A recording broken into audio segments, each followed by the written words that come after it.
Hello students, क्या हाल चाल, कैसे हो? सब कुछ मस्त जबरदस्त जिंदाबाद।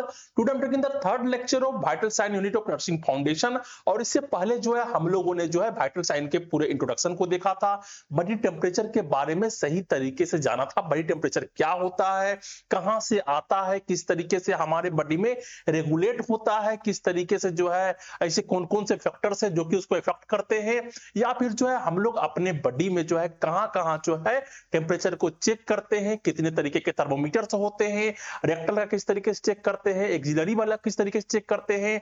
इन सभी चीज को हम लोगों ने अच्छे तरीके से देखा था, समझा था और जाना था। ओके, तो आज के लेक्चर में जिस टॉपिक को हम लोग पढ़ने वाले हैं उस टॉपिक का एक सिंपल सा नाम होने वाला है और वो नाम है टेम्परेचर अल्टरेशंस। तो हम लोगों ने पिछले वाले लेक्चर में जो है बॉडी टेम्परेचर के दो टाइप को पढ़ा था। पहला था कोर टेम्परेचर और सेकेंड था सरफेस टेम्परेचर। जो हमारे बॉडी के इंटरनल ऑर्गन का जो टेम्परेचर होता था वो कहलाता था कोर टेम्परेचर, और जो हमारे सरफेस का टेम्परेचर है, जो हमारे स्किन का टेम्परेचर है, वो कहलाता था सरफेस टेम्परेचर। तो हम लोग जो है यहां पर देखेंगे, अगर हमारे बॉडी के टेम्परेचर जो है अल्टरेशन करते हैं, यहां पर बदलते हैं, या तो बहुत ज्यादा हाई हो जाएगा या तो बहुत ज्यादा कम हो जाएगा, तो हमारे बॉडी में जो है क्या क्या चीज देखने को मिलेंगे। ओके, यहां पर वेरिएशन किस तरीके से होगा, कौन कौन से साइन एंड सिम्टम्स होंगे जो कि हमारे बॉडी में देखने को मिलेंगे, इन सभी के बारे में जो है आज हम लोग बात करने वाले हैं। तो सबसे पहले जो है हम लोग फर्स्ट स्लाइड में चलते हैं और यहां पर हम लोग सबसे पहले देख लेते हैं कि आज के लेक्चर में जो है कौन कौन से टॉपिक को हम लोग टच करेंगे। पहला होगा फीवर, जहां पर जो है क्या होता है, टेम्परेचर हाई हो जाता है, जिसको हम लोग पायरेक्सिया भी बोलते हैं। तो फीवर के बारे में अच्छे तरीके से देखेंगे, फीवर क्या होता है, किस किस कारणों के वजह से फीवर आता है, मींस टेम्परेचर हाई होता है, ऐसे कौन कौन से चीज है जो कि जो है हमारे बॉडी सिस्टम को इफेक्ट करता है जब जो है फीवर हाई होता है। फेज ऑफ फीवर कितने होते हैं, टाइप्स ऑफ फीवर किस तरीके के देखने को मिलते हैं, या फिर जो है क्लासिफिकेशन ऑफ टेम्परेचर लेवल, इसके बारे में भी हम लोग बात करेंगे। Care of patient with fever, अगर जो है कोई पेशेंट है जो कि फीवर से ग्रसित है तो उसका केयर किस तरीके से करना है। राइगर क्या होता है, राइगर का केयर किस तरीके से करेंगे।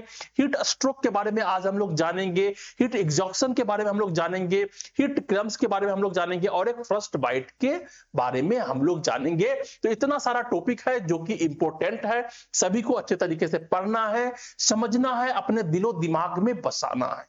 ओके, इंपॉर्टेंट भी है, बहुत बेसिक भी है। तो हम लोग बिना समय को बर्बाद करते हुए सबसे फर्स्ट टॉपिक पर चलते हैं और यहां पर सबसे पहले हम लोग देखने वाले हैं फीवर, जिसको हम लोग पायरेक्सिया भी बोलते हैं। ओके, अब फीवर को कौन नहीं जानता होगा, हर एक कोई जानता होगा फीवर क्या होता है। तुम लोग जब बचपन में होगे तो स्कूल जाने का मन नहीं करता होगा तो पिताजी से बोलते होगे कि मेरे को बुखार हो गया है, मेरे को जाने का मन नहीं कर रहा है। तो उस समय तुमको लगता होगा कि फीवर क्या है, एक तरीके का बीमारी है। क्या है, बीमारी है। लेकिन फीवर जो है किसी तरीके का बीमारी नहीं होता है, ये साइन एंड सिम्टम्स के अंदर में आते हैं। ओके, तो यहां पर सबसे पहले जो है यहां पर इसका डेफिनेशन दिया गया है फीवर का, और यहां पे कहा गया फीवर क्या होता है। तो rise in body temperature above 99 degree Fahrenheit. अगर 99 डिग्री फ़ारेनहाइट से जो है तुम्हारा बॉडी का टेम्परेचर ज्यादा हो रहा है तो हम लोग बोलेंगे फीवर हो गया। क्या हो गया है, फीवर हो गया है। अब यहां पे कहा जा रहा है it is not a disease, ये कोई डिजीज नहीं है, ये कोई बीमारी नहीं है।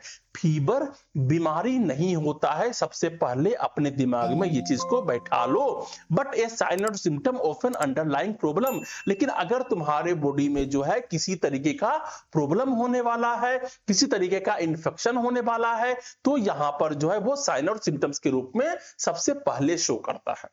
ओके, तो क्या बात तुमको समझ में आया कि फीवर किसी तरीके का बीमारी तो पहला नहीं है। अब यहां पे कहा जा रहा है fever act as a protective mechanism. Fever क्या है, एक प्रोटेक्टिव मैकेनिज्म है, तुम्हारे बॉडी को जो है बचाने का प्रयास कर रहा है। क्या करने का प्रयास कर रहा है, बचाने का प्रयास कर रहा है। Preventing growth of micro organism. अगर तुम्हारे बॉडी में जो है कोई माइक्रो ऑर्गेनिज्म जो है घुस गया, कोई पैथोजन जो है घुस गया, अब तुम्हें जो है इंफेक्शन करना चालू करेगा, लेकिन तुम्हारे बॉडी को पता लग गया है कि कोई ना कोई जो पैथोजन है वो तुम्हारे बॉडी में एंट्री कर गया है, तो तुम्हारा बॉडी क्या करेगा, अपना टेम्परेचर को बढ़ाएगा। क्यों बढ़ाएगा, क्योंकि हीट से जो है वो मर जाए। ओके, इसलिए जो है यहां पर क्या होता है, बॉडी में जो है फीवर होना शुरू हो जाता है। Increasing phagocytic activity, phagocytic activity क्या होता है, मींस जो है जो पैथोजन है उसको खाना शुरू करता है, उसको मारना शुरू करता है, उसी को बोलते हैं फेगोसाइटिक एक्टिविटी। ओके, नेक्स्ट यहां पर देखने को मिल रहा है स्टिमुलेटिंग इम्यून रिस्पॉन्स, जो तुम्हारा इम्यूनिटी पावर है, जो तुम्हारा इम्यूनिटी रिस्पॉन्स है, उसको स्टिमुलेट कर देता है कि अब जो है दनातन आओ और जितने भी बैक्टीरियाज हैं, जितने भी पैथोजेंस हैं, उस सबको जो है किल करना शुरू करो। तो ये हम लोग देख रहे थे इंट्रोडक्शन और डेफिनेशन किसके बारे में, हम लोग देख रहे थे फीवर के बारे में। अब यहां पर जो नेक्स्ट देखने को मिल रहा है वो है इंपोर्टेंस ऑफ फीवर। आखिर फीवर का महत्व क्या है, सबसे पहले हम लोग जानेंगे फीवर का महत्व क्या है। जो हमारे बॉडी का टेम्परेचर हाई हो रहा है उसके क्या क्या खासियतें हैं, तो सबसे पहले है help in destruction of bacteria, ये बैक्टीरिया के जो है डिटेक्शन में हेल्प करता है। अगर टेम्परेचर जो है 105 डिग्री फ़ारेनहाइट है फॉर सेवरल हावर में डिस्ट्रॉय ऑर्गेनिज्म लाइक, अगर जो है बॉडी में लगातार जो है 104 से 105 डिग्री फ़ारेनहाइट बुखार रहेगा तो वो जो है साइफिलिस के बैक्टीरियाज, गोनोरियाज के बैक्टीरियाज, इन सभी को जो है आसानी से किल कर सकता है। ओके, अब ऐसा नहीं है कि जो है टेम्परेचर हाई हुआ तुरंत तुम गए दौड़े दौड़े और जो है एक पैरासीटामोल के टेबलेट को ले लिए और जो है उस बुखार को नीचे कर दिए, तो ऐसा भी तुरंत नहीं करना होता है। अगर बॉडी में जो है फीवर आ रहा है मींस कुछ ना कुछ इन्फेक्शन जो है तुम्हारे बॉडी में हुआ है या फिर कोई और भी कारण हो सकते हैं। ओके, अब यहां पर जो नेक्स्ट देखने को मिल रहा है कि नॉर्मल सेलुलर फंक्शन रेंज जो होता है वो 34 डिग्री सेल्सियस से 41 डिग्री सेल्सियस तक देखने को मिलता है। मींस 94 डिग्री फ़ारेनहाइट से लेके 106 डिग्री फ़ारेनहाइट तक जो है बॉडी टेम्परेचर को रेगुलेट करता है। नॉर्मल तो जो है 98 तक रहेगा। ओके, लेकिन जो है अगर 104 भी जा रहा है, 105 भी जा रहा है तो बॉडी जो है अपना काम कर रहा है। अगर कोई इंफेक्शन अंदर गया है तो उसको किल करने का प्रयास कर रहा है। लेकिन अगर इससे ज्यादा हो जाए, अगर जो है टेम्परेचर जो है 41 डिग्री सेल्सियस से भी ज्यादा हो जाए तो यहां पर जो है दिमाग को खतरा हो जाएगा, रिस्क ऑफ ब्रेन डैमेज, जहां पर ब्रेन जो है डैमेज भी हो सकता है।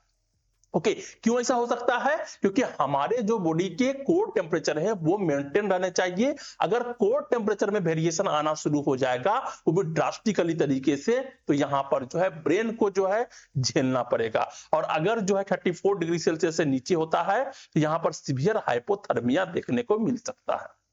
ओके, तो हम लोगों ने यहां पर क्या समझा, हम लोगों ने यहां पर समझा कि फीवर जो है हमारे बॉडी के लिए बहुत ही ज्यादा इंपॉर्टेंट है, लेकिन इसका एक रेंज होना चाहिए, जैसे कि 94 डिग्री फ़ारेनहाइट से लेकर के 106 डिग्री फ़ारेनहाइट तक। लेकिन अगर जो है बहुत ज्यादा हो जाएगा, 106 से भी जो है ज्यादा चला जाएगा तो यहां पर जो है ब्रेन डैमेज होने के चांसेस रहते हैं, या फिर बहुत ज्यादा कम हो जाएगा तो भी यहां पर जो है हाइपोथर्मिया होने के चांसेस रहते हैं।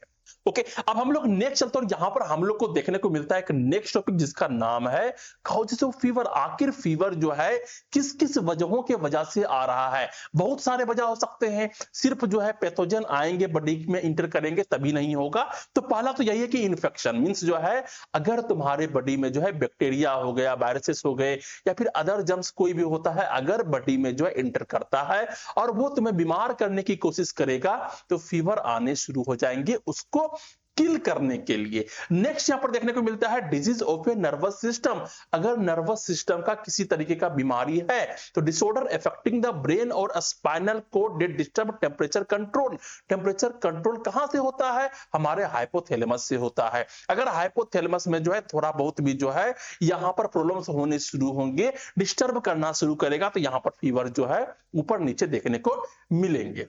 ओके, अब यहां पर जो नेक्स्ट देखने को मिल रहा है वो है मैलिग्नेंट नियोप्लाज्म, जैसे कि जो है कैंसर होता है।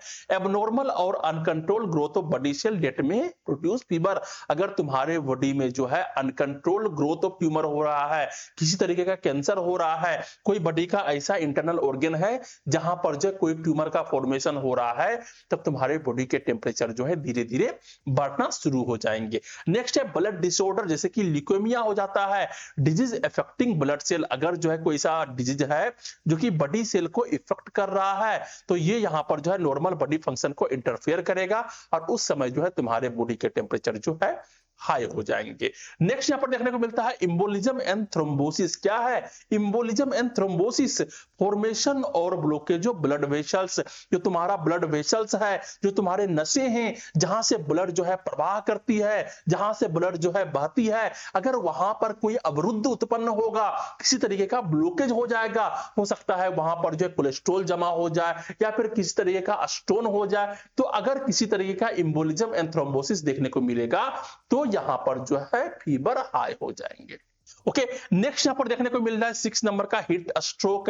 अगर जो है तुम लगातार जो है धूप में जाके काम कर रहे हो, तो अगर जो है वो फीवर जो है तुम्हारे ब्रेन तक चला जाता है, तो dangerous rise in body temperature, अगर बॉडी का टेम्परेचर जो है डेंजरसली तरीके से राइज कर जाए, हाई हो जाए, तो यहां पर जो है हीट स्ट्रोक देखने को मिलेंगे।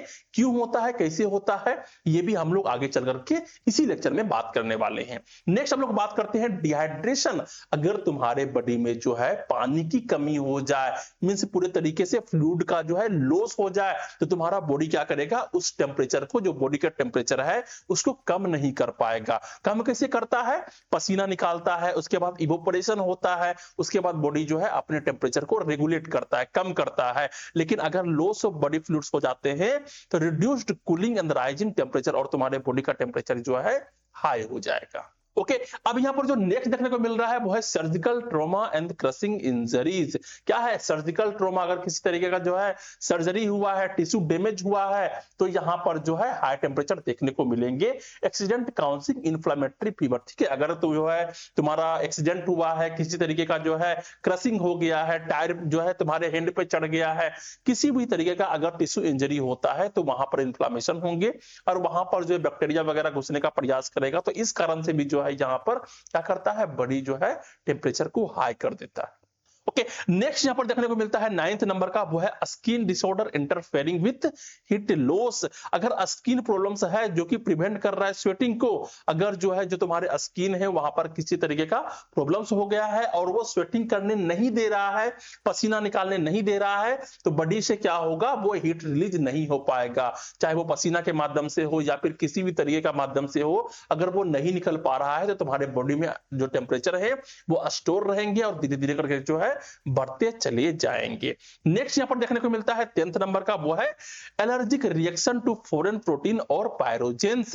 मीन बॉडी का इम्यून सिस्टम जो है हार्मफुल सब्सटेंस को जो है वो किल करने का प्रयास करता है, उसको मारने का प्रयास करता है। अगर तुम्हारे बॉडी में कोई एलर्जेन जो है घुस गया है, अंदर चला गया है और जो है किसी भी तरीके का जो है वो प्रॉब्लम्स करने का प्रयास करता है, प्रॉब्लम करने का प्रयास करे या फिर ना भी करे, अगर किसी तरीके का भी जो है बाहरी सब्सटेंस बॉडी के अंदर जो है इंड्यूस होगा, तो वहां पर बॉडी जो है अपना टेम्परेचर को हाई कर देगा।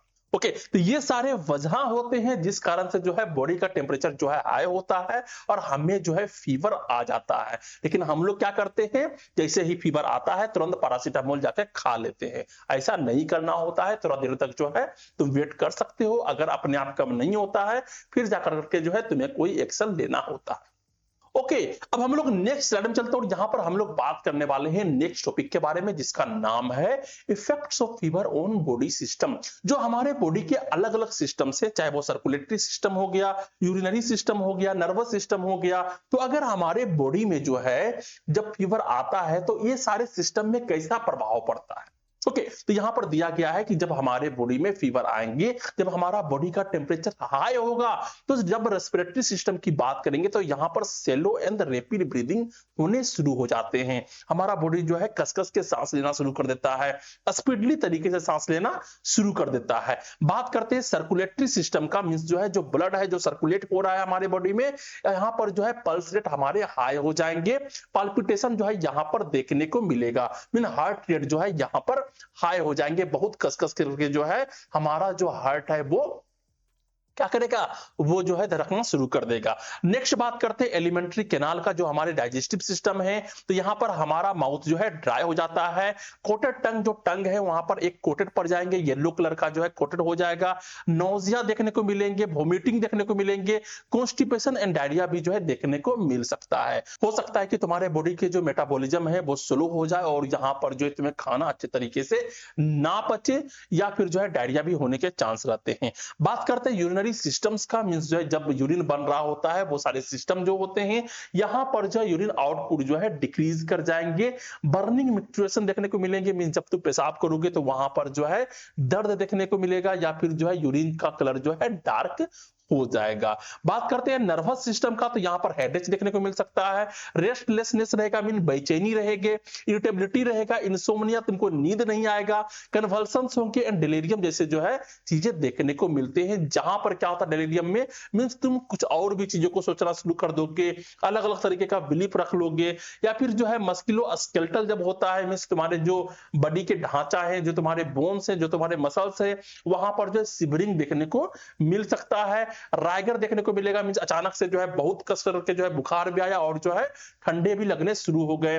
हॉट फ्लशेस देखने को मिलेगा, मींस पूरे जो बॉडी के टेम्परेचर है वो अचानक से हाई हो जाएंगे। स्वेटिंग देखने को मिल सकता है, पसीना पसीना हो रहा है। एक होता है इंटेगुमेंट्री, मींस जो है हॉट फ्लशेस, मींस जो है जो सारे मसल्स हैं वो सभी जो है गर्म हो जाएंगे, स्वेट करना शुरू कर जाएगा। गूस बम्प्स देखने को मिलेंगे, मींस जो है जो तुम्हारे हेयर है, टिनी हेयर है, वो सभी जो है खड़ा हो जाएंगे।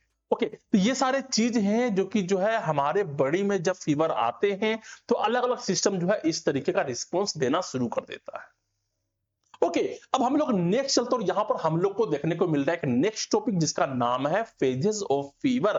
फीवर के भी जो है यहां पर 3 फेज देखने को मिलते हैं।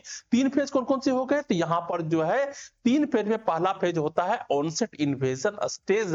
अगर जो है तुम्हारे बॉडी में किसी तरीके का इंफेक्शन जो है इंट्रोड्यूस होता है, अंदर जाता है, तो ये कहलाता है इन्वेजन स्टेज। और यहां पर जो है period when body temperature start rising, और ये पीरियड होता है जहां पर तुम्हारे बॉडी के टेम्परेचर जो है हाई होने शुरू हो जाते हैं, तुम्हारा बॉडी का टेम्परेचर जो है बढ़ना शुरू कर देता है।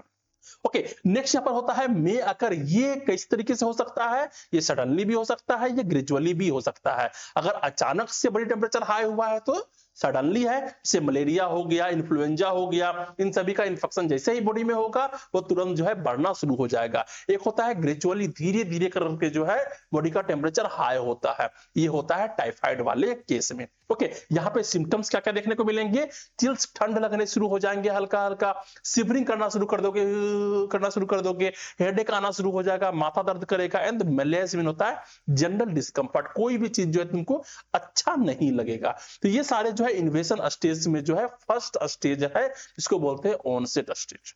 ओके, अब यहां पर जो सेकेंड फेज देखने को मिल रहा है वो है फास्टिजियम, जिसको बोलते हैं stadium and height stage.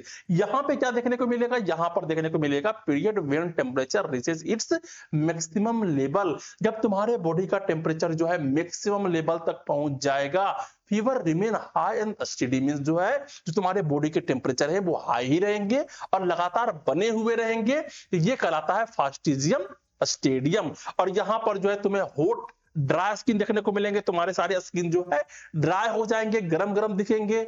Next यहाँ पर देखने को मिलेगा कि तुम्हें जो है प्यास बहुत ज्यादा लगेगा, रेपिड पल्स में जो है तुम्हारे हार्ट बीट जो है वो हाई हो जाएंगे, रेपिड ब्रीदिंग देखने को मिलेगा, मींस जो है बहुत कसकस के सांस लोगे, रेस्टलेसनेस देखने को मिलेगा, बेचैनी देखने को मिलेगा, and delirium in severe cases. कभी कभी जो है तुम जो है कुछ और ही तरह के बातों को करना शुरू कर दोगे, तुम जो है फॉल्स बिलीफ में चले जाओगे। तो ये कहलाता है सेकेंड तरह का फेज, जिसको बोलते हैं फास्टिजियम स्टेडियम एंड हाइट स्टेज, जहां पर जो है तुम्हारे बॉडी का टेम्परेचर जो है वो हाई हो जाता है। ओके, तो पहला फेज में क्या हो रहा था, पहला फेज में जो है बॉडी का टेम्परेचर जो है हाई होना शुरू हो जाता है। सेकेंड वाले फेज में जो है हाई हो चुका है, अब लगातार जो है हाई बने हुए है। अब आता है थर्ड स्टेज, जिसको हम लोग बोलते हैं डिफर्विसेंस स्टेज, जिसको बोलते हैं डिक्लाइन स्टेज। अब जो है यहां पर जो है डिक्लाइन करना शुरू करेगा। तो stage when temperature return to normal, वैसा स्टेज होता है जहां पर तुम्हारा बॉडी का टेम्परेचर जो है अब नॉर्मल होने के लिए जो है रिटर्न करता है। और ये 2 रास्तों से होता है। कितने रास्तों से होता है, 2 रास्तों से होता है। पहला कहलाता है क्राइसिस, सेकंड कहलाता है लाइसिस। ओके, तो ध्यान से समझना है, पहला कहला रहा है क्राइसिस। क्राइसिस क्या होता है, अचानक से हुआ है। एक होता है लाइसिस, मीन धीरे धीरे होता है। तो sudden fall of temperature to normal, अचानक से जो है तुम्हारा बॉडी का टेम्परेचर गिर जाए, एकदम लो हो जाए, तो ये कहलाएगा क्राइसिस। यहाँ पे क्या हो रहा है, सडन फॉल हो रहा है टेम्परेचर का। और यहाँ पर होता है happen with in few hours और 1 डे, और एक दिन में या फिर जो है कुछ घंटों में जो है अचानक से बॉडी का टेम्परेचर जो है गिर गया। Patient show sudden improvement, improvement, यहाँ पर पेशेंट को जो है सडन इंप्रूवमेंट देखने को मिलता है, बॉडी का टेम्परेचर नॉर्मल हो गया है। अब यहाँ पर दो तरीके से होता है, टाइप ऑफ क्राइसिस भी जो है दो तरीके के देखने को मिलते हैं। ओके, अब ये दो तरीके का कौन कौन से हो गए? पहला हो गया ट्रू क्राइसिस, सेकंड हो गया फॉल्स क्राइसिस। ट्रू क्राइसिस का मतलब क्या है? Sudden fall of temperature, mean जो है टेम्परेचर तो गिरा है, टेम्परेचर डाउन हुआ है एंड पेशेंट का कंडीशन इंप्रूव हो चुका है, मीन सही में टेम्परेचर डाउन हो गया और पेशेंट का कंडीशन जो है सही हो गया, तो ये कहलाएगा ट्रू क्राइसिस। लेकिन फॉल्स क्राइसिस कब कहलाएगा? सडन फॉल इन टेम्परेचर, लेकिन जो है यहां पर जो टेम्परेचर है बॉडी का वो तो डाउन गया है, लेकिन कंडीशन में किसी भी तरीके का इंप्रूवमेंट देखने को नहीं मिलेगा। जो साइन एंड सिम्टम्स पहले दिख रहे थे वही साइन एंड सिम्टम्स जो है अभी भी दिख रहे हैं, तो ये इंडिकेट करता है डेंजर को। अचानक से बॉडी का टेम्परेचर घट गया लेकिन सिम्टम्स वगैरह जो है सेम टू सेम है, तो ये जो है डेंजर को इंडिकेट करता है। ओके, तो ये पहला हो गया जिसको बोलते हैं क्राइसिस। एक सेकंड होता है जिसको बोलते हैं लाइसिस। लाइसिस में क्या होगा? ग्रेजुअल फॉल इन टेम्परेचर, धीरे धीरे करके जो है तुम्हारे बॉडी का टेम्परेचर है वो डाउन करेंगे और यहां पर जो है 2 से 7 दिन जो है लगभग लगता है temperature falls in zigzag pattern. Zigzag pattern का मतलब क्या होता है? जिगजैग पैटर्न का मतलब होता है इस तरीके से होता है। ओके, बढ़ेगा घटेगा फिर बढ़ेगा फिर घटेगा फिर बढ़ेगा फिर घटेगा और ऐसे करते करते जो है टेम्परेचर जो है एक बार घट जाएंगे और यहाँ पर सिम्टम जो है धीरे धीरे करके जो है स्लोली स्लोली जो है वो डिसअपियर होना शुरू हो जाता है। ओके, तो यहाँ पर हम लोगों ने जो है 3 तरीके के फेज देखे थे और ये तीसरा फेज था जिसको बोलते हैं डिफर्विसेंस स्टेज, डिक्लाइन स्टेज, जहां पर टेम्परेचर जो है धीरे धीरे करके डाउन होता है। तीनों फेज को जो है तुम्हें ध्यान में रखना है। ओके, नेक्स्ट हम लोग चलते हैं, यहाँ पर हम लोग को देखने को मिल रहा है नेक्स्ट टॉपिक जिसका नाम है types of fever based on pattern. अब हम लोग बात करने वाले हैं फीवर के भी अलग अलग टाइप के बारे में और यहाँ पर हम लोग जो जिस लेवल पर हम लोग इसको डिफरेंशिएट कर रहे हैं वो लेवल है पैटर्न, मींस फीवर कब आ रहा है और कब जा रहा है।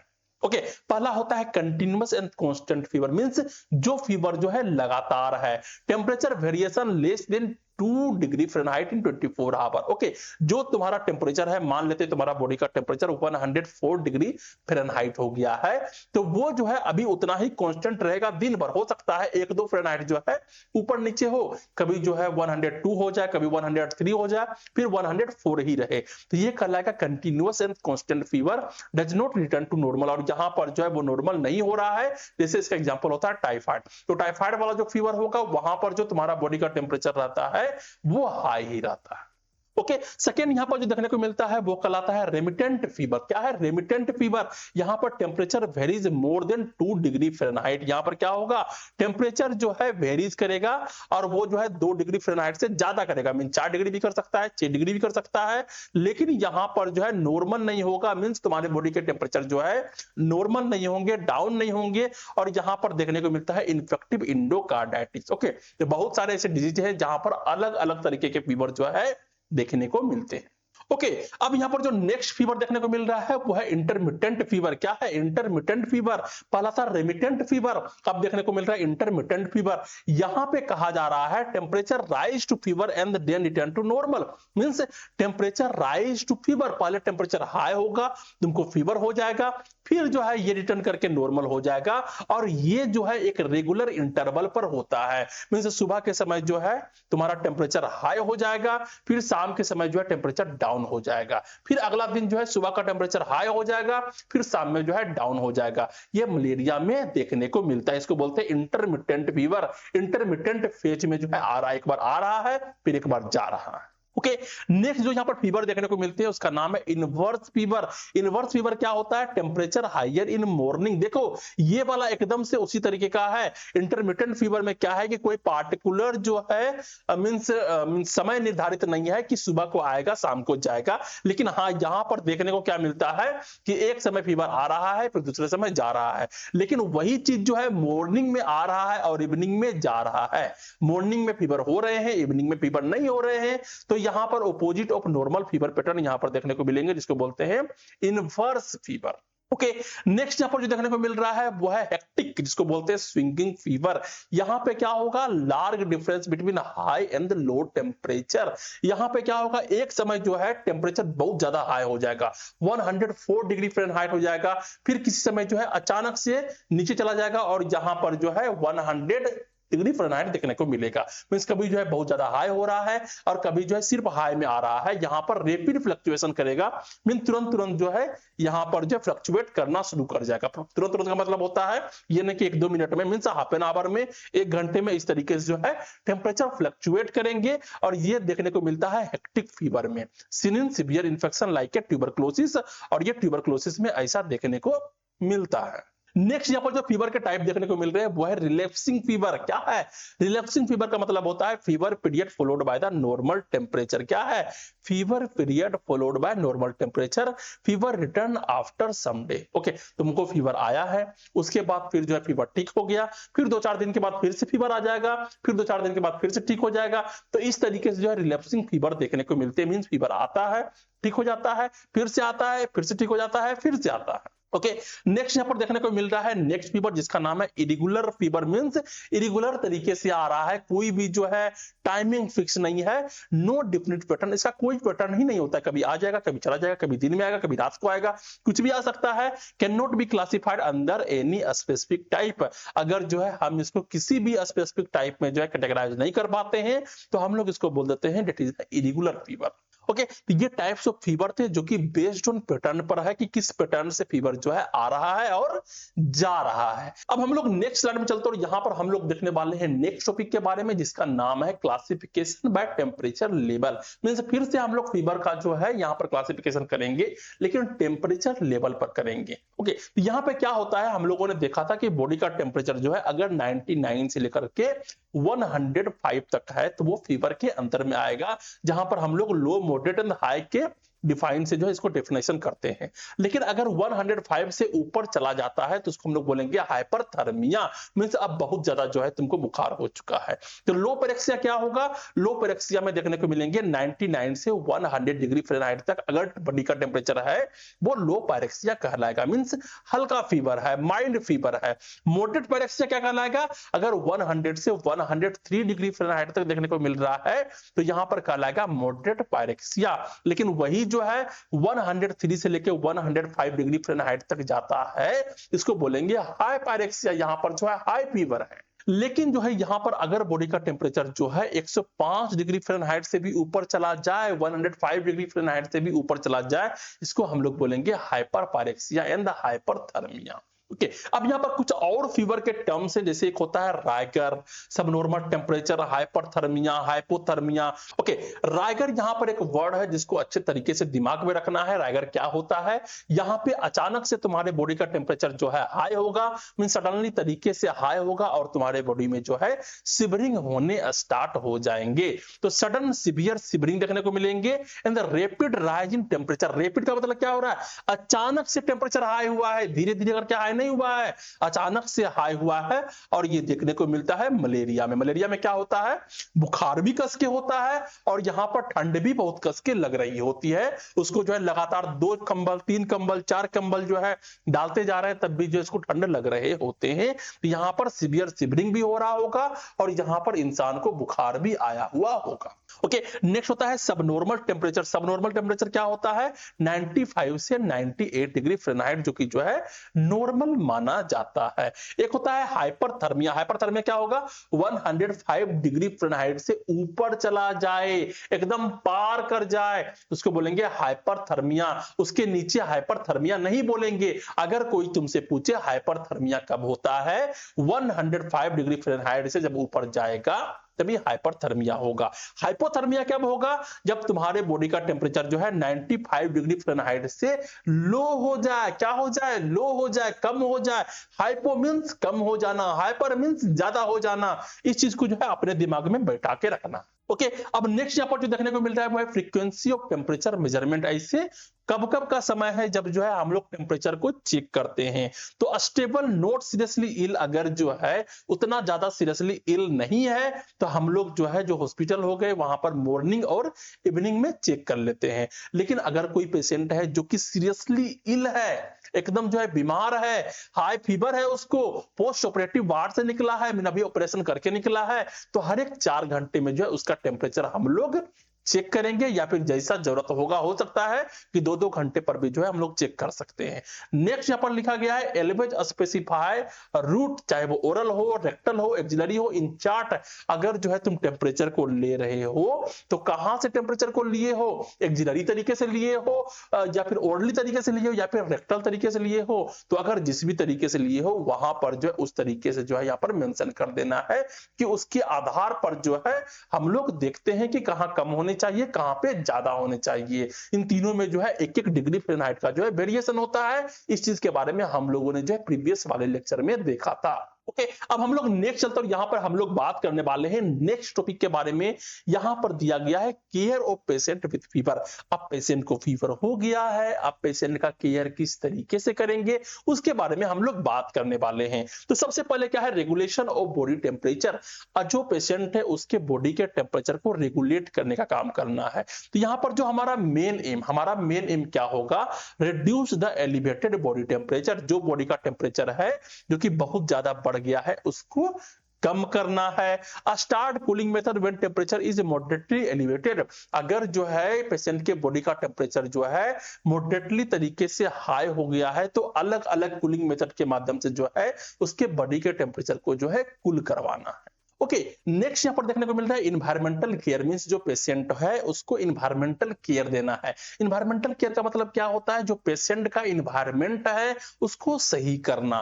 तो कीप रूम टेम्परेचर कंफर्टेबल। जो रूम का टेम्परेचर है, जोन रूम में जो है पेशेंट बैठा हुआ है, सोया हुआ है, उस रूम के टेम्परेचर को हम लोग क्या करेंगे, कंफर्टेबल करेंगे, कम करेंगे। इंश्योर करना है प्रॉपर वेंटिलेशन, मींस जो है हवा जो है अच्छे तरीके से आ रहे हो और जा रहे हो। रिमूव करेंगे एक्सेस क्लोथिंग एंड ब्लैंकेट। अगर जो है पेशेंट को बहुत ज्यादा क्लोथिंग किया हुआ है, बहुत ज्यादा कपड़े पहने हुए हैं, उसको निकाल देंगे, ब्लैंकेट को हटा देंगे। एंड प्रिवेंट करेंगे cold doubt on the patient. और यहाँ पर जो है जो पट्टी होते हैं उसको लेकर के जो है सिर पे रखना है ताकि जो टेम्परेचर को डाउन किया जा सके। तो इन्वायरमेंटल केयर जो है हम लोग सबसे पहले जो है पेशेंट को देंगे। नेक्स्ट है मेथड टू रिड्यूस टेम्परेचर। हम लोग जो है किस तरीके से पेशेंट के बॉडी के टेम्परेचर को लो करेंगे। पहला होता है एक्सपोजर टू कूल एयर और इलेक्ट्रिक फैन। उसके सामने जो है इलेक्ट्रिक फैन लगा देना है ताकि जो है जब फैन के हवा आएगा तो वहां से जो उसके बॉडी से जो है इवेपोरेशन के माध्यम से सारे टेम्परेचर को लेके चला जाएगा, चाहे वो रेडिएशन के माध्यम से हो।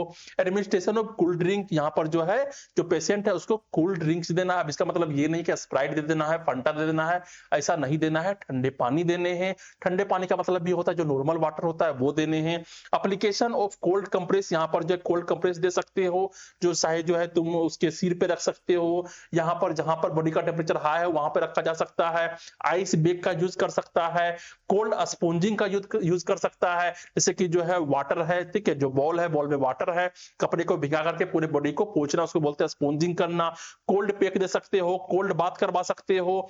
आइस कोल्ड लेवेज और इनेमास, अगर जो है अगर पेशेंट कंफर्टेबल है तो जो जैसे कि बाथ टब होता है इसमें ठंडे पानी रख करके जो है उसमें जो पेशेंट है वो बैठ जाते हैं, उसको जो है इनेमा देना भी कहते हैं या लेवेज करना कहते हैं, या फिर यूज ऑफ हाइपोथर्मिक ब्लैंकेट और मैट्रेस। ठीक है, वैसे ब्लैंकेट जो कि जो है टेम्परेचर को वहां से निकालने का काम करता है।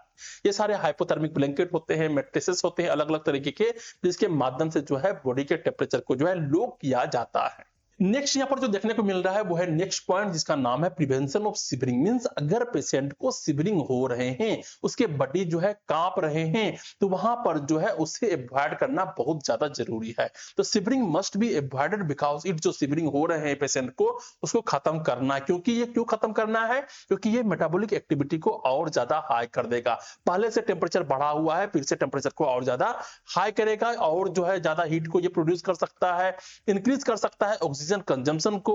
मींस तुम्हारे बॉडी के सारे मसल्स जो है वहां पे काम कर रहे हैं तो ऑक्सीजन कंजम्पशन ज्यादा होगा, सर्कुलेशन ज्यादा हो जाएगा।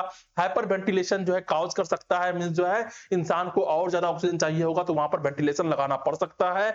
और यहाँ पर जो है can lead to respiratory alkalosis. अगर बॉडी में जो है CO2 का मात्रा बढ़ जाएगा, कार्बन डाइऑक्साइड का मात्रा बढ़ जाएगा, तो जो तुम्हारे ब्लड होंगे वो अल्कलाइन हो जाएंगे और यहाँ पर रेस्पिरेटरी अल्कलोसिस देखने को मिलेंगे। नेक्स्ट नेक्स्ट है slow down temperature reduction, means जो टेम्परेचर को हम लोग रिडक्शन करने का प्रयास कर रहे हैं उस प्रोसेस को जो है स्लो डाउन कर सकता है।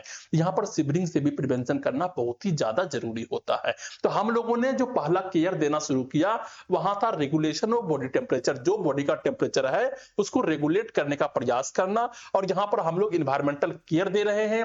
मेथड टू रिड्यूस टेम्परेचर, हम लोग जो है टेम्परेचर को कम कराने का प्रयास कर रहे हैं, और यहाँ पर शिवरिंग से भी जो है प्रिवेंशन कर रहे हैं। अब नेक्स्ट यहां पर होता है मीटिंग न्यूट्रिशनल नीड्स। अब जो है जो पेशेंट का न्यूट्रिशनल नीड्स है उसको पूरा करना। तो फीवर इंक्रीज सेलुलर मेटाबॉलिज्म, जब बॉडी में जो है फीवर आते हैं तो वहां पर जो है सेलुलर मेटाबॉलिज्म हाई हो जाता है, जो हमारे बॉडी के हर एक सेल है वो ज्यादा ऑक्सीजन को कंज्यूम करना शुरू कर देता है। ओके, तो यहां पर क्या होगा, ऑक्सीजन कंजम्पशन इंक्रीज कर रहा है, तो इस कारण से क्या होगा 13% for each 1 degree Celsius rise.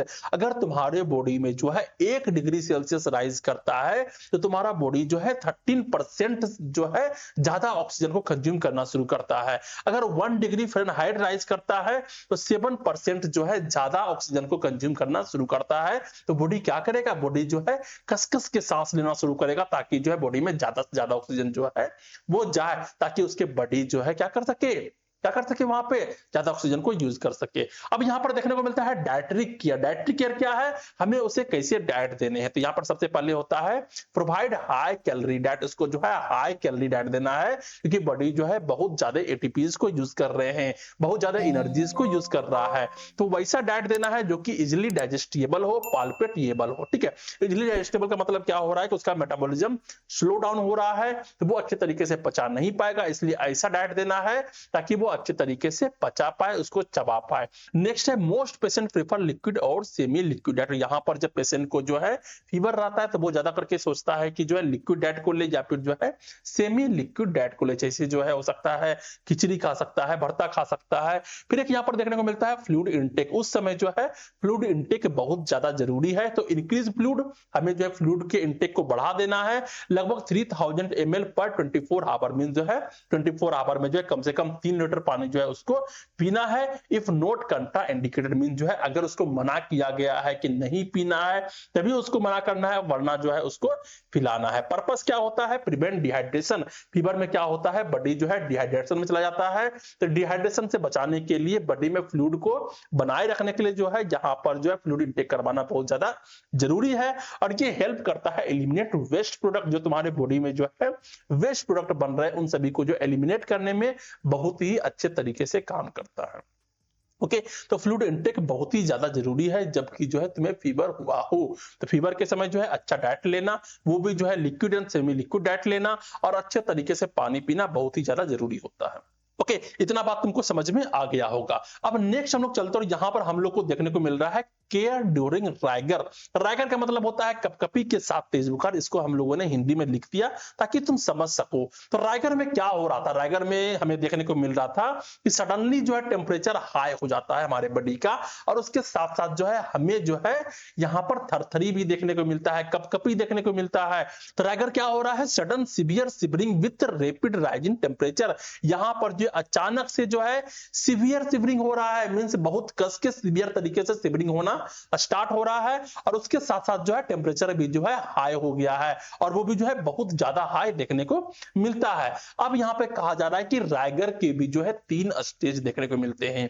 कितने स्टेज देखने को मिलते हैं, 3 स्टेज देखने को मिलते हैं। जैसे फीवर के 3 स्टेज थे उसी तरीके से जो है राइगर का भी जो है 3 स्टेज देखने को मिलता है। पहला स्टेज होता है कोल्ड स्टेज, जिसको बोलते हैं चिल स्टेज। क्या है, कोल्ड स्टेज, इसको बोलते हैं चिल स्टेज। यहाँ पे साइन क्या होगा, अनकंट्रोलेबल शिवरिंग, मींस जो है यहाँ पर बहुत कस के जो है बॉडी में जो है कपकपी देखने को मिलेंगे, कोल्ड स्किन देखने को मिलेगा, पेल हल्का हल्का स्किन पीला हो जाएगा, पिंचेड फेस, मींस जो चेहरा होंगे वो पूरा जो है सिकुड़ा हुआ सा नजर आएगा।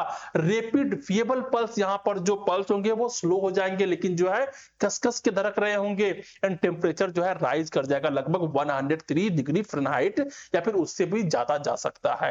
तो ये अभी कोल्ड स्टेज है। यहाँ पे नर्सिंग केयर क्या देना है, कवर करना है पेशेंट को ब्लैंकेट से। ओके, ब्लैंकेट्स हो गए या फिर जो है कंबल हो गए, उससे पेशेंट को ढकना है। अप्लाई करना है हॉट वाटर बैग, उसको जो है गर्म पानी देने हैं, वार्म ड्रिंक्स देने हैं, और प्रोटेक्ट करना है पेशेंट को फ्रॉम फॉलिंग और इंजरी। ऐसा नहीं हो कि पेशेंट कांपते कांपते गिर जाए और जो है उसे इंजरी हो जाए। ओके। तो कोल्ड स्टेज में जो है नर्सिंग केयर इस तरीके से देना होता है। तो पहला था कोल्ड स्टेज, सेकंड यहां पर देखने को मिलता है हॉट स्टेज। अब क्या होगा, अब जो है बॉडी का टेम्परेचर हाई हो जाएगा, स्किन जो है हॉट हो जाएंगे और ड्राई हो जाएंगे, इंटेंस थ्रस्ट देखने को मिलेगा, बहुत ज्यादा प्यास लगेगा, सिवरिंग स्टॉप हो जाएंगे, लेकिन यहाँ पर जो कपकपी हो रहे थे वो यहाँ पर स्टॉप होंगे, रेस्टलेसनेस देखने को मिलेंगे, मीन बेचैन हो जाएगा इंसान, एंड टेम्परेचर में कंटिन्यू टू राइज, लेकिन जो तुम्हारे बॉडी के टेम्परेचर है वो हाई होता ही चला जाएगा। नर्सिंग केयर क्या देना है, यहाँ पे रिमूव करना है ब्लैंकेट को, ब्लैंकेट को अब रिमूव कर देना है, जितने भी हॉट एप्लियंसेस लगा दिए थे, हॉट वाटर बैग लगा दिए थे, उस सभी को हटाना है, क्योंकि अभी जो है उसको क्या हो रहा है, टेम्परेचर हाई हो रहे हैं, लेकिन उसका जो चिल स्टेज है वो खत्म हो गया है। उसको कूल ड्रिंक्स देने हैं, अभी जो है हॉट ड्रिंक्स दे रहे थे इससे पहले, लेकिन अब जो है कूल ड्रिंक्स देने हैं। अप्लाई करने हैं cold compress to head, means होता है, मींस जो भी कपड़े हैं उसको जो है पानी में भिगो करके जो है उसके सिर पे लगाने हैं। रिकॉर्ड करना है टेम्परेचर को एवरी 10 टू 15 मिनट, हर एक 10 से 15 मिनट में जो है टेम्परेचर को चेक करना है और पल्स और रेस्पिरेशन को मॉनिटर करते रहना है कि पल्स रेट क्या चल रहा है। अगर टेम्परेचर जो है 105 डिग्री फ़ारेनहाइट तक पहुंच जाता है, स्टार्ट कोल्ड स्पॉन्जिंग, उसे जो है कोल्ड स्पॉन्जिंग करना शुरू करना है, कपड़े को भिगा करके जो है पूरे बॉडी को पोंछना शुरू करना है ठंडे ठंडे पानी से, और ऑब्जर्व करना है स्वेटिंग में, जो उसको स्वेटिंग आ रहा है या फिर नहीं आ रहा है। ओके, ये नर्सिंग केयर है। तो पहला स्टेज था कोल्ड स्टेज, जहां पे सिवरिंग बहुत कस के होता है, बहुत कस के ठंड लग रही होती है। सेकेंड होता है हॉट स्टेज, जहां पर टेम्परेचर हाई हो जाता है। ओके, अब यहाँ पर जो थर्ड स्टेज देखने को मिल रहा है वो है स्वेटिंग स्टेज।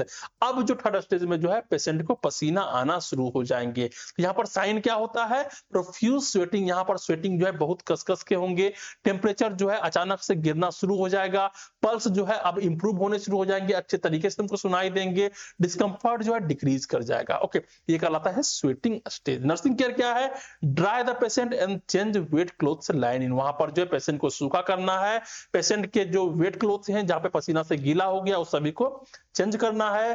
नेक्स्ट यहाँ पर कह रहा है provide fresh dry clothing, mean जो है उसे जो है फिर से नया कपड़े देने हैं, ड्राई क्लोथिंग देने हैं। गिव करना है फ्लूइड टू रिप्लेस लॉसेस, जो भी उसके बॉडी से जो है जितने भी मात्रा में जो है फ्लूइड जो है बाहर निकल गए पसीना के माध्यम से, उसको फिर से रीइनटेक करवाना है। And watch for shock air collapse, means जो है देखते रहना है कहीं उस पेशेंट को शॉक्स ना हो जाए या फिर कोलैप्स ना कर जाए। ओके, ये सभी चीज को अच्छे तरीके से देखते रहना है स्वेटिंग स्टेज पे। ओके, नेक्स्ट यहाँ पर जो देखने को मिल रहा है वो है की नर्सिंग पॉइंट टू रिमेंबर। यहाँ पर जो है ऐसे कौन कौन से नर्सिंग पॉइंट है जो कि हमें याद रखने हैं। पहला है मेंटेन कंफर्ट एंड सेफ्टी, हमेशा जो है पेशेंट का जो है कंफर्ट एंड सेफ्टी का जो है हमें मेंटेन करके चलना है, हमेशा जो है उसके वाइटल साइन को रेगुलरली तरीके से मॉनिटर करते रहने हैं। डिहाइड्रेशन ना हो उससे बचाव करना है, उसे जो है प्लेंटी ऑफ फ्लूइड्स जो है देते रहना है। प्रोवाइड करना है nutritious easy to digest food, ऐसे फूड देने हैं जो कि आसानी से पचा सके। एंड प्रिवेंट करना है सिवरिंग ड्यूरिंग कूलिंग, जब हम लोग कूलिंग कर रहे हैं उस समय जो उसको सिवरिंग ना हो, उस सभी चीज का जो है हमें ध्यान रखना होता है। किस समय, इन सारे फेजेज में। ओके, तो यहां पर हम लोगों ने अच्छे तरीके से समझा कि राइगर क्या होता है, राइगर के कितने फेजेज होते हैं, कितने स्टेजेस होते हैं, और किस तरीके से उसको जो है मेंटेन करना होता है। अब हम लोग नेक्स्ट में चलते और यहां पर हम लोग एक नया टॉपिक को पढ़ने वाले जिसका नाम है हीट स्ट्रोक, सन स्ट्रोक, लू लगना। अब जो है तुम लोगों ने गांव में सुना होगा कि किसी पार्टिकुलर इंसान को लू लग गया है। लू लग गया का मतलब क्या होता है भाई, क्या हो गया, अचानक से धूप में काम कर रहा था, लू लग गया। इसका डेफिनेशन होता है heat stroke is a life threatening condition caused by failure of body temperature regulation in the brain। हमारे बॉडी का जो है दो तरीके का टेम्परेचर होता है, पहला होता है कोर टेम्परेचर, सेकंड होता है सरफेस टेम्परेचर। अगर सरफेस टेम्परेचर ऊपर नीचे हो रहा है, बॉडी इसको अलग अलग तरीके से मेंटेन करता है। लेकिन अगर इंटरनल ऑर्गन के टेम्परेचर, अगर ब्रेन के टेम्परेचर जो है हाई हो जाए तो यहां पर प्रॉब्लम्स होने शुरू हो जाएंगे। तो हीट स्ट्रोक क्या है, लाइफ थ्रेटनिंग कंडीशन है, मींस यहां पर इंसान का जान जा सकता है। ओके, नेक्स्ट है ये कॉज होते हैं failure of body temperature regulation. अगर बॉडी जो है टेम्परेचर रेगुलेशन को सही तरीके से नहीं कर पा रहा है तभी ऐसे चीज होते हैं। अगर ये कब होता है, अगर due to prolonged exposure of high environmental temperature, अगर कोई इंसान जो है लगातार धूप में या फिर लगातार एनवायरमेंटल टेम्परेचर में काम कर रहा है तो ऐसा देखने को मिलेंगे। हाई फीवर देखने को मिलेंगे, अगर हाई फीवर है तो भी ऐसा देखने को मिलेंगे। एंड वर्किंग नियर फर्नेसेस और फैक्ट्रीज, अगर कोई इंसान जो है फैक्ट्रीज के बीच में काम कर रहा है जहां पर टेम्परेचर बहुत ज्यादा हाई है और बॉडी जो है उसको रेगुलेट नहीं कर पा रहा है, तो यहाँ पर जो है हीट स्ट्रोक देखने को मिलते हैं। ओके, नेक्स्ट है body temperature usually rise above 104 degree Fahrenheit. जो तुम्हारे बॉडी के टेम्परेचर है वो लगभग जो है 104 डिग्री फ़ारेनहाइट से भी जो है ऊपर चला जाता है। अब यहाँ पर जो नेक्स्ट देखने को मिल रहा है, यहाँ पर कौन कौन से साइन एंड सिम्टम देखने को मिलेंगे।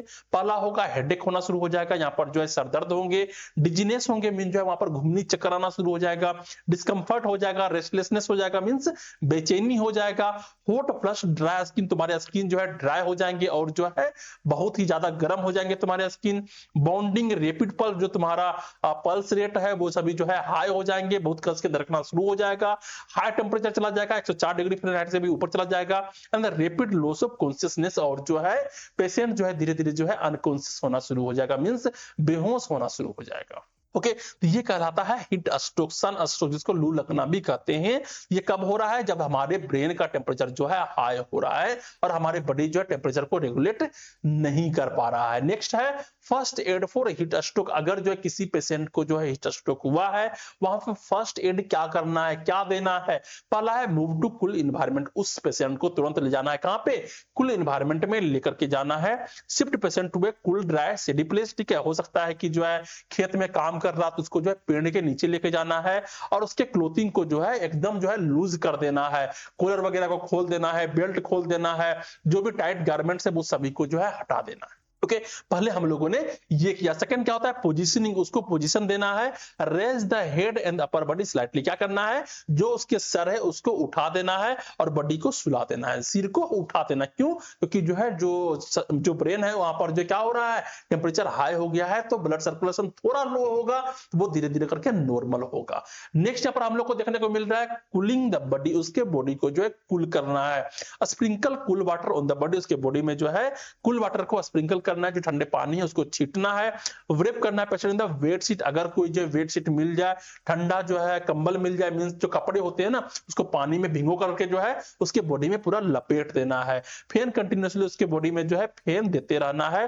Continue cooling until temperature reduces, ठीक है, और ये लगातार करते रहना है जब तक कि जो है बॉडी का टेम्परेचर लो ना हो जाए। ओके, अब यहाँ पर नेक्स्ट आ रहा है कि अवॉइड क्या करना है, उस समय जो है तुरंत आइस कोल्ड वाटर बिल्कुल भी ना दे, ठीक है। अगर किसी को लू लगा हुआ है उसको जो है तुम आइस वाटर पिला दोगे तो तुरंत ठंडा गर्म लगेगा और पेशेंट चल बसेगा। अल्कोहल से रब नहीं करना है उसको। They may cause shivering and increase temperature, इससे क्या होगा, बॉडी का टेम्परेचर और ज्यादा जो है हाई हो जाएगा, सिवरिंग होना शुरू होगा, तो बॉडी जो टेम्परेचर को और ज्यादा हाई कर देगा, क्योंकि यहाँ पर मेटाबॉलिज्म जो है हाई होने का डर होता है। ओके, तो यहाँ पर तीन चीज देखा, पहला था कि move to cool environment, second है उसको पोजीशन देना है, थर्ड है कूल करना है उसके बॉडी को। नेक्स्ट यहाँ पर जो देखने को मिल रहा है वो है मॉनिटर टेम्परेचर, उसके टेम्परेचर को मॉनिटर करते रहना है। Check body temperature every 10 minute, ठीक है, उसे 10-10 मिनट में जो है उसके टेम्परेचर को चेक करें। When temperature fall to 102 degree Fahrenheit, अगर जो है उसका बॉडी का टेम्परेचर जो है 102 डिग्री फ़ारेनहाइट से नीचे गिरता है, rape patient in dry sheet, अब जो है पेशेंट को ड्राई शीट में रेप करना, मीन सूखा कपड़ा में। एंड कंटिन्यू जेंटल कूलिंग, लेकिन जो है लगातार उसको जो है कूल करते रहना है। नेक्स्ट यहाँ पर देखने को मिल रहा है वो क्या है, फ्लूइड रिप्लेसमेंट। अब क्या है कि जो गर्मी के कारण जो है बहुत ज्यादा पसीना निकल चुका है, बहुत ज्यादा जो है मिनरल्स वगैरह निकल चुके हैं, उस सभी को क्या करना है, हमें रिप्लेस करना है। इफ पेशेंट इज कॉन्शियस, अगर पेशेंट जो है कॉन्शियस हो गया है, होश में आ गया है, तो उसे कूल वाटर देने हैं, साथ में जो है उसमें साल्ट मिला देने हैं, नमक मिला देने हैं, ग्लूकोज मिला देने हैं, ताकि उसे एनर्जी मिल सके और जो है जो भी मिनरल्स वगैरह निकल गया है वो उसको मिल जाए, सोडियम मिल जाए। ओके, नेक्स्ट यहाँ पर जो देखने को मिल रहा है वो क्या है, हॉस्पिटल केयर। हॉस्पिटल केयर में कहा जा रहा है shift patient to hospital immediately for further treatment. अगर किसी से नहीं संभल पा रहा है, तुरंत से तुरंत जितना जल्दी हो सके उसे जो है हॉस्पिटल लेके जाना है और वहां पर उसको बहुत जल्दी बचाया जा सकता है, क्योंकि ऐसे में जो है पेशेंट के जान भी चले जाते हैं। ओके, नेक्स्ट यहाँ पर जो देखने को मिल रहा है वो है nursing medical management, basic point. अब यहाँ पर जो है जो नर्सिंग या फिर मेडिकल मैनेजमेंट क्या होता है उस सभी को हम लोग देखते हैं। यहाँ पर एडमिनिस्टर करना है एंटीपायरेटिक्स इफ प्रिस्क्राइब्ड, उसे हो सकता है पैरासिटामोल किसी के पास है वो दे दिए, या फिर जो है एंटीपायरेटिक जो भी मेडिसिन आएंगे वो यहाँ पर दिया जाएगा। एंटीपायरेटिक्स क्या होता है, जो बुखार को कम करे। प्रोवाइड करना आईवी फ्लूइड्स इफ नीडेड, उसे जो है अगर नीडेड है तो आईवी फ्लूइड्स भी देने हैं। नेक्स्ट है मेंटेन करना है हाइड्रेशन को, अगर बॉडी में जो है बिल्कुल भी वाटर नहीं है फ्लूइड लॉस कर गया तो उसे जो है हाइड्रेशन करवाना है, आईवी फ्लूइड्स लगा देने हैं, इंश्योर करना है पेशेंट सेफ्टी को प्रिवेंट करना है, सीजर और कोलैप्स ना हो पाए पेशेंट, और प्रोवाइड करना है health education to prevent recurrence, ये फिर से ना हो उसके लिए जो है पेशेंट को अच्छे तरीके से हेल्थ एजुकेशन देने। ओके, तो यहाँ पर जो है हम लोगों ने नर्सिंग मेडिकल मैनेजमेंट पढ़ा किसके लिए, हीट स्ट्रोक के लिए। जब पेशेंट को हीट स्ट्रोक होते हैं तो वहां पर किस तरीके से मैनेजमेंट करना होता है। अब नेक्स्ट हम लोग चलते हैं और यहाँ पर हम लोग देखने वाले हैं हीट एग्जॉशन, गर्मी से थकावट। ये भी सेम तरह का है, लेकिन यहाँ पर जो है अचानक बॉडी का टेम्परेचर जो है हाई हो जाएगा। ये तब होता है जब जो है इंसान गर्मी में काम कर रहा होता है। तो heat exhaustion occur due to क्या है, कब होता है, prolonged exposure in high temperature, high environmental temperature. अगर कोई इंसान जो है हाई इन्वायरमेंटल टेम्परेचर में काम कर रहा है, अगर डायरेक्ट सनलाइट में काम कर रहा है, हार्ड फिजिकल वर्क कर रहा है, या फिर working in closed hot environment, ठीक है, फैक्ट्रीज में काम कर रहा है, रूम बंद करके जो है गर्मी में पड़े जा रहा है, तो ऐसे में जो है हीट एग्जॉशन होते हैं, गर्मी से थकावट आते हैं।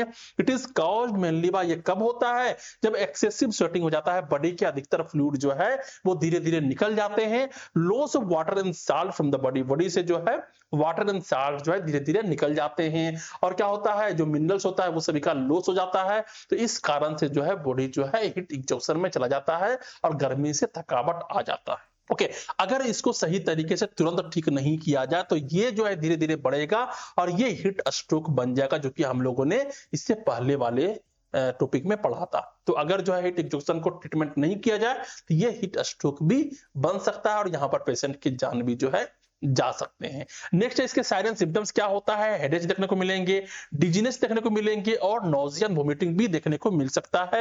एब्डोमिनल क्रैम्प मीन जो है पेट में जो है मचोड़ा देगा, लिम्ब क्रैम्प करेगा, जो लिम्ब होंगे, पैर होंगे, हाथ होंगे, वहां पर जो है मचोड़न देखने को मिलेंगे। पेल फेस, जो फेस है वो पीले पड़ जाएंगे, ठंडे हो जाएंगे, क्लैंपी स्वेट होंगे, मीन जो है बहुत ज्यादा पसीना चलेगा। नेक्स्ट यहाँ पर वीक पल्स, जो पल्स रेट होंगे बहुत ज्यादा स्लो हो जाएंगे। सेलो ब्रीदिंग, बहुत जो है धीरे धीरे करके जो है ब्रीदिंग करना शुरू कर देगा। टेम्परेचर क्या होगा, या तो नॉर्मल हो सकता है या फिर थोड़ा बहुत बढ़ भी सकता है। लॉस ऑफ एपेटाइट, पूरे तरीके से भूख जो है खत्म हो जाएंगे। सम टाइम अनकॉन्शियसनेस भी हो सकता है, पेशेंट जो है अनकॉन्शियसनेस में चला जाएगा या फिर जो है मूर्छित हो जाएगा, बेहोश हो जाएगा, और या फिर जो है पेशेंट को शॉक भी लग सकता है, क्योंकि अगर जो है ब्रेन को सही तरीके से ऑक्सीजन नहीं मिल रहा है या फिर टेम्परेचर हाई हो गया है तो यहाँ पर शॉक होने के चांस जो है देखने को मिल सकते हैं।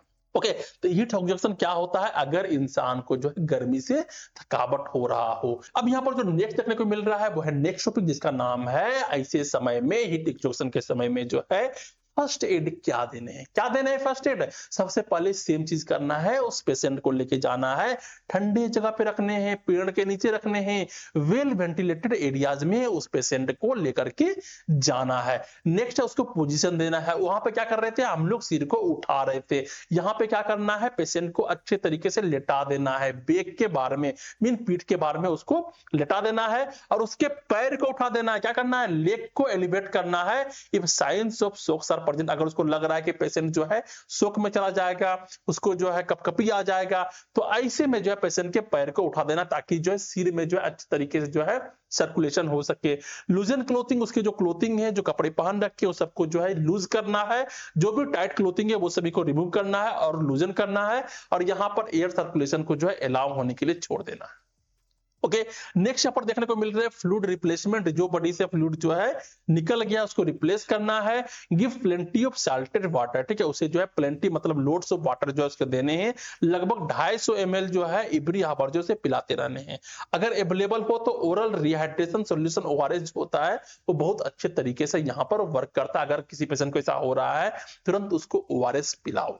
ओके, नेक्स्ट यहाँ पर जो देखने को मिल रहा है वो क्या है, ऑब्जर्वेशन, पेशेंट को ऑब्जर्व करते रहना है, पेशेंट के पल्स को मॉनिटर करना है, रेस्पिरेशन को मॉनिटर करना है, लेवल ऑफ कॉन्शियसनेस मींस है वो कितना कॉन्शियस है, बॉडी टेम्परेचर को यहाँ पर चेक करना है, watch for sign of heat stroke, ठीक है, हीट स्ट्रोक के साइन को जो है देखना है कि कोई जो है अलग अलग तरीके की चीजें तो देखने को नहीं मिल रहे हैं, कहीं जो है बॉडी बहुत ज्यादा हीट तो नहीं कर रहा है, या फिर हाई टेम्परेचर हो गया है, हॉट ड्राई स्किन हो रहा है, कंफ्यूजन हो रहा है, अनकॉन्शियसनेस में जाना शुरू कर दिया है, ये हार्ट स्ट्रोक के जो है साइन होते हैं, इस सबको देखते रहना है, ऑब्जर्व करते रहना है।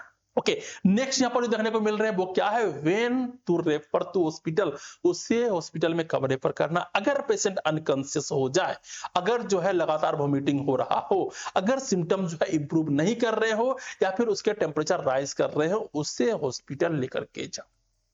ओके, नेक्स्ट यहां पर जो देखने को मिल रहा है वो है नेक्स्ट टॉपिक, और यहां पर हम लोग बात करने वाले हैं हिट क्रैम्प्स के बारे में, गर्मी से होने वाले मांसपेशियों की ऐंठन। कभी ऐसा हुआ है कि बहुत ज्यादा गर्मी के कारण जो है तुम्हारे जो पैर के मसल्स है वो बहुत ज्यादा जो है ऐंठन करना शुरू कर दिए हैं, दर्द करना शुरू कर दिए, कब होता है?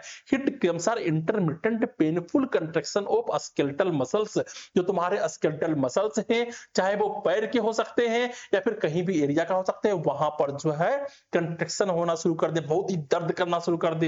ये कब होगा?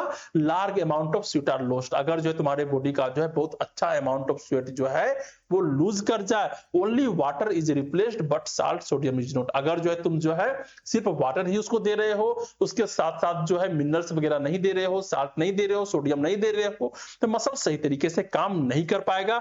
और ये होता है sodium depletion in the body, अगर बॉडी में जो है सोडियम की कमी होगी, सोडियम का डिप्लीशन होगा, क्योंकि जो है वो पसीना के माध्यम से ज्यादातर करके जो है निकल गया है, तो ऐसे में देखने को मिलता है। ओके, ये कहलाता है हिट क्रैम्प्स। यहाँ पे साइन क्या होंगे, सिम्टम्स क्या होंगे? पेनफुल मसल क्रैम्प्स देखने को मिलेंगे, मसल स्टिफनेस देखने को मिलेगा, मसल्स टाइट हो जाएगा, नॉर्मल बॉडी टेम्परेचर ही रहेंगे लेकिन सीरम सोडियम लेवल जो है वो नॉर्मल रहेगा या फिर लो रहेगा। कॉमन फीचर्स क्या होता है? अगर after strenuous activity in hot weather, अगर गर्मी के समय में जो है बहुत ज्यादा काम करते हो, यूजुअली इफेक्ट कहां करता है? लेग के मसल्स में, आर्म के मसल्स में, एब्डोमिनल मसल्स में, मींस पेट के मसल्स में भी जो है ये देखने को मिलता है। ओके, अब हम लोग नेक्स्ट चलते हैं और यहां पर हम लोग को देखने को मिल रहा है कि जब हिट क्रैम्प्स आते हैं तो वहां पे फर्स्ट एड क्या करना है। ओके, तो प्रिवेंशन ऑफ हिट इंजरी के समय में जो है limit strenuous activity in hot weather. सबसे पहला है कि जब गर्मी के समय हो, हॉट वेदर हो, वहां पर जो है स्ट्रेसनस एक्टिविटी जो है लिमिट कर देने, जो वैसी एक्टिविटी जो कि स्ट्रेस देते हो। Stay indoor during hot wave, अगर जो है लू चल रहा है, बाहर बहुत गर्मी है, तो अंदर रहे। वियर करे लूज लाइट कलर्ड क्लोथिंग, ठीक है, हमेशा जो है हल्के कलर के क्लोथिंग पहनना है, व्हाइट पहनना है, ताकि जो वो कलर को या फिर लाइट को जो है रिफ्लेक्ट कर देता है। ओके, अवॉइड हैवी एक्सरसाइज, बहुत जो है हैवी एक्सरसाइज नहीं करना है। इंप्रूव करना है वेंटिलेशन एट होम, होम में जो है वेंटिलेशन को इंप्रूव करवाना है। Huge fan and exhaust system, fan वगैरह चला लेने हैं, कूलर वगैरह चला लेने हैं, एसी वगैरह चला लेने हैं, जो कि तुम्हारे सिस्टम को एग्जॉस्ट होने से बचाए। परफॉर्म करना है कूलिंग एक्टिविटी, जैसे कि जो है अर्ली मॉर्निंग में, लेट इवनिंग में, तो यहाँ पर कूलिंग एक्टिविटी जो होते हैं वो सभी को करने हैं ताकि ठंडा हो सके तुम्हारा दिमाग, तुम्हारा बॉडी ठंडा हो सके। इंक्रीज करना है साल्ट का इंटेक ज्यादा करना है गर्मी के समय में, क्योंकि जो है बहुत ज्यादा पसीना निकलते हैं, पसीना में क्या होता है? नमक होता है। फ्लूइड इंटेक ज्यादा करने हैं, ड्रिंक करने हैं plenty of water even in heart patient, तो यहाँ पर जो है वाटर को जो है अच्छे मात्रा में पीने हैं, प्लेंटी ऑफ वाटर पीने हैं। अगर हार्ट का पेशेंट है, जितना एडवाइस किया गया है उतना ही लेना है, लेकिन फिर भी जो है थोड़ा सा वाटर के लेवल को जो है तुम्हारे बॉडी में बढ़ा के रखना है, क्योंकि वहां पर जो है हिट क्रैम्प्स ना हो। ठीक, तो हम लोगों ने फर्स्ट एड के बारे में पढ़ा। अब यहाँ पर दिया गया है कुछ चीजें और दिए गए हैं कि रिप्लेस लॉस सोडियम, जो है सोडियम जो तुम्हारा लॉस कर गया पसीना के माध्यम से, तो यहाँ पर साल्ट के टेबलेट्स देने हैं इफ प्रिस्क्राइब, अगर प्रिस्क्राइब किया गया है तो, वरना जो है ओआरएस आराम से उसको पिलाओ, जितने भी मिनरल्स वगैरह होंगे सभी जो अच्छे तरीके से चले जाएंगे। गिव साल्टेड फ्लूइड्स, उसे जो है नमक वाला पानी देना है। अलाउ करना है रेस्ट इन कूल प्लेस, उसे जो है कूल प्लेस में जो है आराम करने के लिए छोड़ देना है। धीरे धीरे जो है हिट क्रैम्प्स जो है वो खत्म हो जाएंगे। ठीक, नेक्स्ट यहाँ पर हम लोग को जो नेक्स्ट देखने को मिल रहा है उसका नाम है फ्रस्ट बाइट, जिसको बोलते हैं शीत दंश। अब ये थोड़ा सा तुमको नया लग सकता है, लेकिन ये होता बहुत खतरनाक है, सबसे खतरनाक होता है। ये क्या होता है, अगर तुम ध्यान से देखोगे इस पिक्चर में, तो यहाँ पर देखने को मिल रहा होगा कि जो हाथ का मसल्स है वो सभी आइस बन गया, पूरा व्हाइट व्हाइट हो गया है। ओके, यहाँ पर भी तुम देख रहे हो। अब ये तुमको लग रहा होगा कि नहीं ये गर्म चीज छूने से हो गया है, नहीं ये गर्म चीज छूने से नहीं हुआ है, ये ठंडे चीज छूने से हुए हैं। अगर बहुत ठंडे चीज को तुम छू करके रखते हो, यहाँ पे फर्स्ट बाइट होने के चांसेस होते हैं। ओके, यहां पर क्या कहा जा रहा है? यहाँ पे कहा जा रहा है frostbite occur when body tissue are exposed to extreme cold, अगर बहुत ही कम टेम्परेचर को तुम छूते हो या फिर तुम्हारे बॉडी में जो है एक्सपोज किया जाता है, तो यहाँ पर फर्स्ट बाइट होने के चांस रहते हैं। Ice crystal from inside tissue, इसमें क्या होंगे? जो बॉडी के टिश्यू होंगे वो आइस बन जाएंगे, आइस क्रिस्टल हो जाएंगे, वो जम जाएंगे। अगर तुम्हारा बॉडी का टिश्यू जो है जम जाएगा तो ब्लड वहां फ्लो कर पाएगा? नहीं कर पाएगा। अगर ब्लड फ्लो नहीं होगा तो ऑक्सीजन का फ्लो नहीं होगा, अगर ऑक्सीजन का फ्लो नहीं होगा तो टिश्यू तुम्हारे रेगुलेट नहीं कर पाएंगे, मेटाबॉलिज्म नहीं कर पाएंगे और वहां पर टिश्यू का डेथ हो जाएगा। ओके, तो can cause permanent tissue damage, और यहाँ पे क्या हो सकता है, परमानेंट जो है टिश्यू डैमेज हो सकते हैं। ओके, तो यहाँ पर कुछ पिक्चर दिए गए हैं जिसको तुम अच्छे तरीके से देख सकते हो कि किस तरीके से हाथ जो है यहाँ पर आइस बन गया है, फ्रोस्ट बाइट स्किन इस तरीके से देखने को मिलते हैं। ये देखो हाथ जो पूरा फूल गया, व्हाइट हो गया है। नेक्स्ट यहाँ पर एक स्किन था, देखो पूरा ब्लैकिश, ये लास्ट स्टेज में होता है जब जो है पूरा स्किन, पूरा टिश्यू जो है वो नेक्रोसिस में चला जाता है, पूरे जो है टिश्यू का डेथ हो जाता है, तब इस तरीके की चीज जो है यहाँ पर देखने को मिलते हैं। ओके, अब हम लोग नेक्स्ट चलते हैं, यहाँ पर देखने को मिल रहा है कि कॉमनली अफेक्टेड एरियाज क्या है, इससे कौन कौन सी एरियाज हैं जो कि ज्यादातर मात्रा में जो है ये इफेक्ट होते हैं। जैसे हो गया ईयर के लोब्स, क्योंकि ये पतले पतले होते हैं। टिप ऑफ नोज हो गया, नोज का टिप हो गया, फिंगर्स हो गया, टोज हो गए, ये सभी जगह जो है ये ज्यादातर के जो देखने को मिलते हैं। नेक्स्ट यहाँ पर है साइन एंड सिम्टम्स क्या देखने को मिलेंगे, कौन कौन से साइन होंगे, कौन कौन से सिम्टम्स होंगे। तो कोल्ड एंड पेनफुल एरिया, अगर जो है तुम ठंडे चीज को छू देते हो, बहुत ही ठंडे चीज को, माइनस टेम्परेचर वाले चीज को, तो यहाँ पर कोल्ड होगा, पेनफुल एरिया होगा। लेटर बिकम नम, और वहां पर अचानक जो है सूनापन देखने को मिलेंगे। ओके, नेक्स्ट है स्किन कलर चेंज, वहां पर स्किन कलर जो है चेंज होंगे, पहले रेडिश हो जाएंगे, फिर व्हाइटिश हो जाएंगे, फिर यहाँ पर जो है धीरे धीरे ब्लैकिश भी देखने को मिलेंगे। नेक्स्ट यहाँ पर है एरिया बिकम्स, जो एरिया होगा वो जो है वैक्सी बन जाएगा, मींस मोम जैसा दिखने को लगेगा। एंड फर्म टू टच, और अगर तुम उसको टच करोगे तो वो जो है बहुत ही जो है मींस सॉफ्ट सॉफ्ट सा तुमको देखने को लगेगा, और वहां पर सेंसेशन खत्म हो जाएंगे, और इस कारण से जो है गैंग्रीन भी पड़ सकता है, मींस जो है काले काले हो जाएंगे, वहां पर जो है टिश्यू का डेथ हो जाएगा। अगर तुम स्टेजेस की बात करते हो तो यहाँ पे 4 स्टेज देखने को मिलते हैं। कितने स्टेज? 4 स्टेज देखने को मिल रहे हैं, तुम इसको थोड़ा ध्यान से देखो। पहला स्टेज में क्या हो रहा है कि रेड हो जाएगा, पहला नंब हो जाएगा, मींस जो है सूनापन देखने को मिलेंगे, टिंगली स्किन जो है यहाँ पर देखने को मिलेंगे। सेकेंड स्टेज में क्या होता है कि स्किन जो है धीरे धीरे स्टीफ हो जाएगा, कड़ा हो जाएगा, फ्रोजन हो जाएगा, और थ्रोम्बिंग पेन देखने को मिलेगा। थ्रोम्बिंग पेन का मतलब होता है जैसे कि जो है चाकू कोई भोंक रहा है। नेक्स्ट थर्ड डिग्री में क्या होता है, स्किन फील हार्ड, जो स्किन है वो पूरा हार्ड हो जाएगा, और मे हैव शूटिंग पेन, वही जो शूटिंग पेन जैसा देखने को मिलेंगे। और फोर्थ डिग्री अगर हुआ है तो स्किन जो है एपियर होगा, डार्क कलर जो है उसके काला हो जाएंगे, रबरी टाइप के देखने को मिलेंगे। And extend into the tendons, bone and muscle, और ये जो है धीरे धीरे एक्सटेंड होता है, वो ये धीरे धीरे टेंडन तक चला जाएगा, जो कि जो है मसल्स एंड बोन को जोड़ता है, उसको बोलते हैं टेंडन्स। बोन एंड मसल सभी को जो है धीरे धीरे करके जो है इफेक्ट करना शुरू कर देगा। अब यहाँ पर जो नेक्स्ट देखने को मिल रहा है, यहाँ पे कहा जा रहा है कि नर्सिंग एक्शन क्या लेना है। नर्सिंग एक्शन में है gradual warming of affected part, जो इफेक्टेड पार्ट हुआ है तुरंत तुमको लगा कि यहाँ पर जो है फर्स्ट बाइट होने वाला है, उसको जो है गर्मी देना शुरू करो, उसको एनाल्जेसिक देना है। पेन अगर हो रहा है तो वहां पर दर्द खत्म करने के लिए एनाल्जेसिक देना है। प्रोटेक्ट करना है इंजर्ड एरिया फ्रॉम ट्रॉमा, और वहां पर किसी तरह का ट्रॉमा ना हो जाए, कहीं चोट ना लग जाए, टूट ना जाए, ऐसा चीज का ध्यान रखना है। और उसे जो है गर्मी प्रदान करना, ताकि जो अंदर से आइस बन गया है वो धीरे धीरे नॉर्मल होना शुरू हो जाए। ओके, अब यहां पर कहा गया है कि first aid for frostbite, अगर वैसे पेशेंट हैं जिसको फर्स्ट बाइट हुआ है उसको फर्स्ट एड क्या देना है। फर्स्ट एड का मतलब होता है कि कोई भी दे सकता है। तो सबसे पहला है कि रिमूव करना है वेट और टाइट क्लोथिंग। ओके, अगर हो सकता है कि कोई बर्फ में जो है गिर गया है, लंबा समय तक रह गया है, उसे तुरंत जो है टाइट क्लोथिंग हटाने हैं, वेट कपड़े को रिमूव करने हैं, वार्म रूम में लेकर के जाना है, रिमूव करना है उसे, ग्लव्स को, बूट्स को, सॉक्स को, रिंग्स को, इस सभी को हटाना है। डू नॉट रब द फ्रोजन एरिया, अगर कोई एरिया फ्रोजन कर गया है, हाथ फ्रोजन कर गया है, उसको पकड़ के रगड़ना नहीं है बहुत सबके। Cover patient with dry blanket, उसको जो है ड्राई ब्लैंकेट से ढक देना है। गिव वार्म ड्रिंक्स, उसको जो है वार्म ड्रिंक्स देने हैं। If faces and year affected, अगर जो है तुम्हारे फेस में कहीं पर जो है फ्रस्ट बाइट हुआ है या फिर कान हो गया है, यहाँ पे क्या करना है, ग्लव्ड हैंड से जो है उसको ऐसे ढकना है। क्या करना है, ढकना है, तब तक ढकना है जब तक कि जो है कलर रिटर्न ना हो जाए। और कॉल ए डॉक्टर इमीडिएटली। ओके, अगर हो सकता है तो डॉक्टर को यहाँ पर बुलाना है। ओके, तो आज के लेक्चर में हम लोगों ने जो है टेम्परेचर एलिटेशन के बारे में अच्छे तरीके से समझा और जाना क्या होता है, कैसे होता है, किस तरीके से वैसे पेशेंट को हम लोग केयर देते हैं। तो ये लेक्चर तुमको कैसा लगा, कितना समझ में आया, कितना समझ में नहीं आया, कौन से कंफ्यूजन रह गए हैं, उस सभी को नीचे कमेंट डाउन करना है, क्योंकि इसी से मुझे मोटिवेशन मिलता है। वीडियो को लाइक करो, शेयर करो अपने वैसे दोस्तों को, ये जरूर करना है, शेयर जरूर करो अपने दोस्तों को जिसको इसका जरूरत है। और क्या करना है, इस चैनल को सब्सक्राइब करना है। Okay, thank you.